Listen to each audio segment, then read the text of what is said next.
So I've been playing Shadows of the Damned.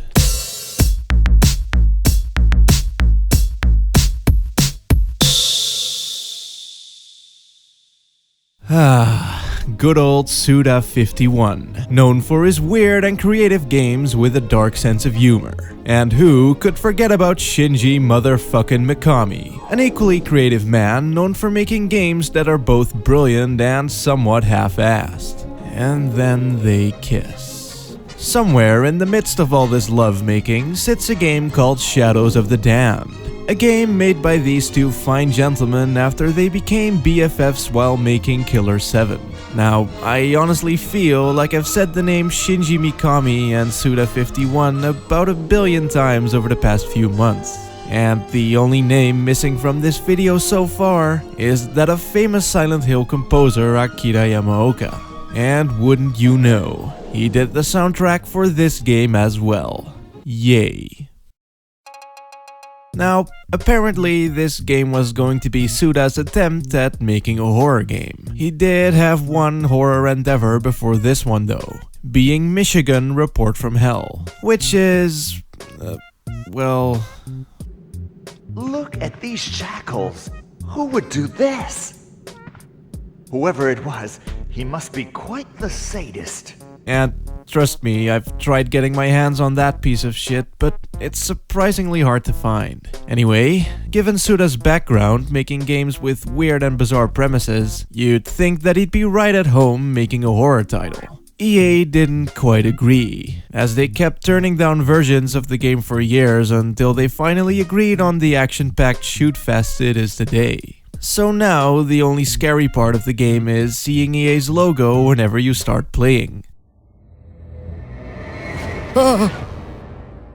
Anyway, the game follows the tale of a man called Garcia Hotspur and his girlfriend Paula.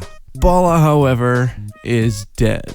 Which isn't a big deal since Garcia just so happens to be a demon hunter, so he's still able to save her. But in order to do this, he must travel to the City of the Damned. And as the name might entail, it's kind of a nasty place. And so Garcia and his trusty Johnson head off on an epic adventure to save his girlfriend Paula. Now, I feel kinda weird saying this given the subject matter, but this is actually one of the better video game stories I've experienced in a while. Thing is that the cutscenes, while very few and far between, are just made extremely well. Really, the writing, voice acting, and just the general pacing are done surprisingly well for a game filled to the brim with dick jokes. The game is also quite genuinely funny, which I guess is kind of a staple of Suda, but I really feel that in most of his titles he shows a wee bit of restraint here and there in terms of dialogue. However, in Shadows of the Damned there seems to be none of that, which fits the game like a glove. Or, well, as the game would probably say it, like a used condom. Either way, for as far as damseled love stories go, this is actually a pretty damn good one, and I liked it a lot. Anyway, gameplay-wise, it isn't completely unlike some other games Shinji Mikami's worked on, being that it's a third-person shooter and a horror game. Now, most of the game's combat centers around Johnson, a flaming skull, aka ex-demon, aka sidekick who can turn into a motorcycle and various guns. One of these is called the Boner. Haha. Johnson has the ability to turn into 3 different weapon types. A pistol, a shotgun, and an automatic rifle, all of which will transform into more powerful versions as the game goes on. For instance, the Boner will eventually transform into the Big Boner later on. The only real issue I have with this is that once a weapon transforms, you can't switch back to the older versions. Now, most of the time this isn't a problem, but in the case of the automatic rifle, it kinda is. Thing is, the automatic rifle will eventually turn into a gun that automatically locks on to a specific target after a certain amount of time. The problem with this is that some enemies have multiple hitboxes, and the lock-on system won't always lock on to the hitbox you want it to. And I mean, it's not that big of a deal, and it really only applies to just a few instances where it bothered me, but I still feel like adding a button that would have allowed you to switch back to an older version would have maybe not been such a bad idea. That said, shooting shit in the face in this game is a very satisfying experience overall. Like I said before, the game's sound design is done by Akira Yamaoka, and I must say that it doesn't disappoint. Thing is, everything you shoot explodes into blood and guts and gorin points. And while it does start out a little bit slow, the game will eventually throw large groups of enemies in your general direction, which will turn the game into a very visceral slaughterfest. Apart from that, the combat is also just paced very well. I mean, enemies always telegraph their attacks beforehand, which should give you enough room to always be able to dodge. And sure, it ain't no Dark Souls or Devil May Cry in terms of tacticalness and complexity, but it definitely adds enough to not make it as stupid and simple as something like The Order 1886. Something else that also keeps this game from being too generic is the game's light mechanic. Thing is, Johnson has the ability to shoot this thing called a light bullet, which not only allows you to stun enemies for a brief period of time, but it also lets you light lamps. I mean, every once in a while this stuff called darkness will engulf the majority of a certain area. And once you're inside the darkness, Garcia's health will start to drain slowly and you won't be able to shoot the enemies surrounding you. So in order to make the darkness go fuck itself, you need to shoot the goat lanterns to light up the place. Now, at first, this starts out relatively simple. You're in the dark, shoot the goat, problem solved. But as the game goes on, they start introducing puzzle mechanics, which I actually really liked a great deal. And yeah, the puzzles in question aren't all that hard, but at least they're creative. I mean, you won't find yourself pushing any blocks or writing down codes here. No. Instead, you have to stand in the darkness to highlight a button you're only able to see when in the darkness, to then hit it by doing one of these.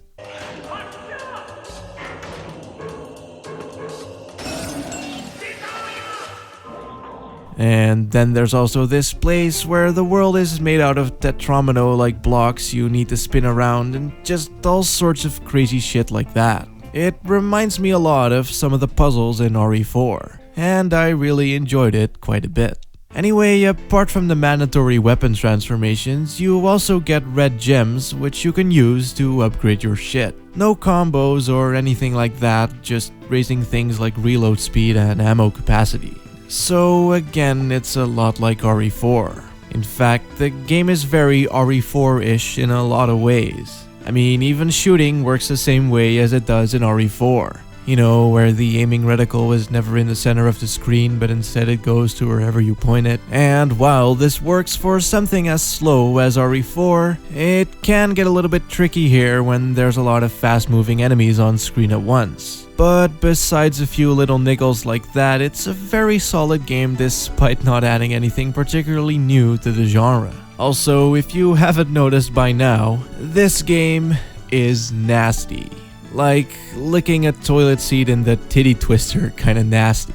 Shit's gross, but also kinda awesome as long as it's happening on screen and it doesn't involve me directly. It's nice to observe from a safe distance and enjoy its splendor. But really though, the game's art style is quite something. And it's hard to find anything to really compare it with as it blends ye old gothic horror with Mexican cowboy vibes. So things like saloons, casinos, and castles covered in shit. All levels do kinda share the same vibe though, so if this isn't your thing, then you probably won't like the game a whole bunch. That said, I wasn't too sure about the game's art style either, based off of screenshots and the game's rather generic box art. It wasn't really until I played the game myself that I kinda warmed up to it. I mean, all the qualities and creativity of Suda, Shinji, and Akira really shine here. Sure, the gameplay might be a bit generic, but in terms of style and general atmosphere, there really isn't anything quite like it. I mean, I guess I kinda expected the game to be a bit more like Lollipop Chainsaw, which is a very dumb and loud, in-your-face kinda game. But Shadows of the Damned isn't like that at all, and it's actually very atmospheric despite the constant dick jokes and gore. Like, vibe-wise it's pretty unique, unlike some of Suda's other games that seem to try very hard to be unique. And don't get me wrong, I like those games as well, but for a game that seems to be very try-hard, SOTD is actually very genuine and honest. Also, there's lots of cool lighting effects and vibrant colors and quite a lot of detail in the environments as well. And yeah, it's not a technically impressive game at all, but it's still very pretty in my opinion. Anyway, I really like the game a lot, but I also feel that that's kinda because it's made for people like me. I mean, to me, this game is kinda like an all-stars project. Everyone that worked on this game has worked on tons of games I hold in very high regard, so I would have been surprised if I somehow had ended up not liking it. Also, I really just have a soft spot for Japanese action games. I don't know, something about the tough guy music and serious narratives, contrasting with colorful collectibles and an obnoxious in-your-face UI just really strikes a chord with me. It's the same reason why I like games like Devil May Cry and Deadly Premonition, for pretty much exactly the same reasons I like Sega Bass Fishing and Street Fighter EX2. I am weird.